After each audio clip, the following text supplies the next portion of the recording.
사실 남녀노소 모르는 사람이 없는 친일파의 이 대명사인 이완용 여의도 땅 7배 알고 봤더니 저런 이제 재산이 최초로 확인된 건데 저희가 생각했던 것보다 이종호 실장님 너무 많네요.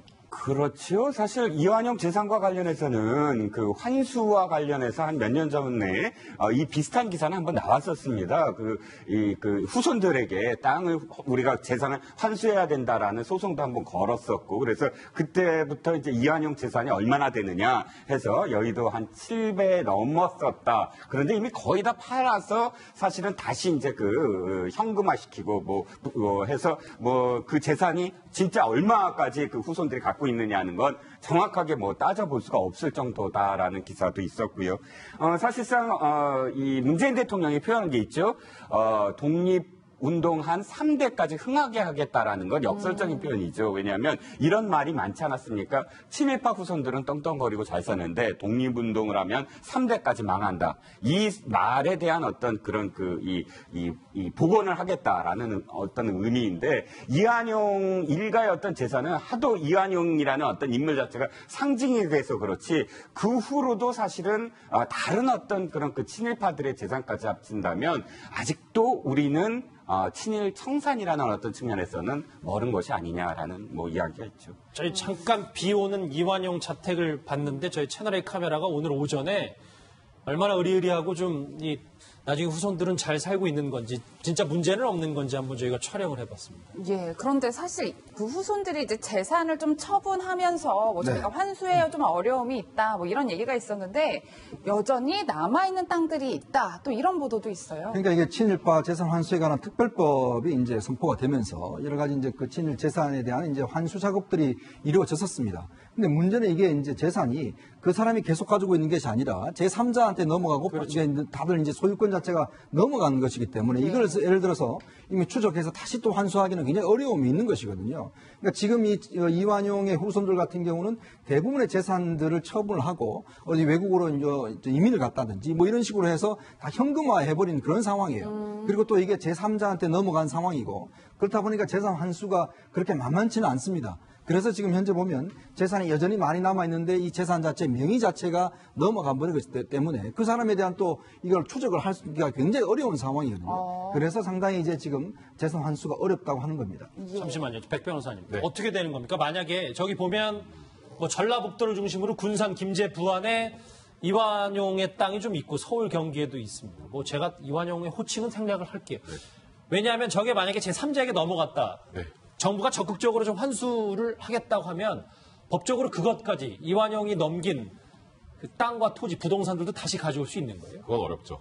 왜냐하면 제3자는 모르고 산 거잖아요. 그렇죠. 그 산 사람의 재산을 뺏는 거는 문제가 있고 이 현금으로 환수한 거 현금으로 샀다면 그 현금을 환수를 한다면 얘기가 되겠지만 그거는 사실상 추적이 좀 곤란하다는 측면이 있어서 이완용이 광복 전에 98% 본인이 소유하고 있는 98% 정도의 땅을 다 팔아서 현금화를 해서 넘어왔고 97년도 이런 게 하나 있었죠. 그러니까 얼마 이제 남지 않은 땅을 이제 이완용의 증손자가 국가를 상대로 뺏어가는 거에 대해서 소송을 제기해서 찾아온 적도 있었어요. 그러니까 이게 땅이 있어도 사실 뺏어오기 쉽지 않은데 현금화해서 지금 현금이 어디에 있는지 그건 추적하기 쉽지 않잖아요. 그렇다고 지금 말씀하셨던 것처럼 누군가 제3자가 이 땅을 사서 그것도 이제 전전 소유자들에 의해서 한 5번째쯤 소유자가 이거 옛날에 이완용 땅이었으니까 우리가 뺏어야 되겠습니다. 하면 그게 어떻게 되겠어요? 안 되겠죠. 그러다 보니 이게 지금 아까 말씀하셨던 것처럼 이 친일파의 재산을 환수하는 것 관련해서는 어려움이 많을 수밖에 없는 게 지금까지 그때 땅을 고스란히 가지고 있으면 뺏어올 수 있겠지만 다 처분하고 현금화돼 있으면 현실적으로 추적이 불가능하다는 게 문제라고 봐야 될 것 같습니다. 예, 사실 양 박사님 지금 환수가 어렵다면 독립 유공자에 대한 어떤 지원이 이제 들어갈 텐데 약 500여 원 정도 투입하겠다 이런 말씀을 하시긴 했는데 어떻게 좀 적극적으로 이뤄지게 되는 걸까요?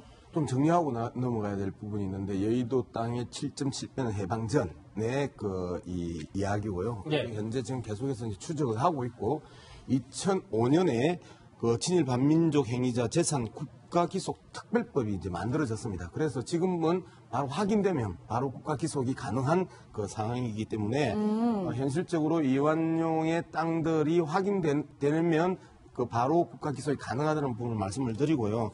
그다음에 말씀하셨던 것처럼 문재인 대통령이 3대까지 그러니까 본인과 그 자식과 손녀, 손자까지 이제 그 생활지원금 등을 통해서 한 500억의 예산을 이제 배정을 하겠다고 이야기를 했습니다. 현재 독립유공자 같은 경우에 1만 5천 명 정도의 독립유공자 중에 생존하고 있는 분들이 한 58명 정도밖에 안 됩니다. 그렇기 때문에 우리가 위안부 문제도 그 시간을 다투는 그 사안이라고 이야기를 하는 것처럼 독립유공자 58명의 생존 시에 이러한 부분들에 대해서 최소한 국가가 보상해야 되는 것 아니냐라고 이제 하는 부분들이 문재인 대통령의 이야기고요. 오늘 상당히 또 중요한 이야기가 참전 군인들, 그러니까 그 6.25 때 참전 군인들에 대한 불만들이 그동안 계속해서 누적되어 왔었거든요. 예.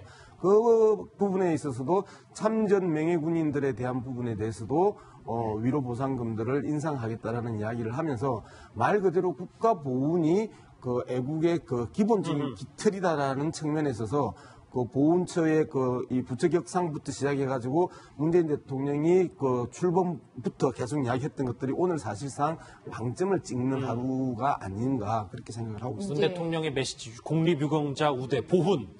오늘 메시지를 좀 들어봤어요.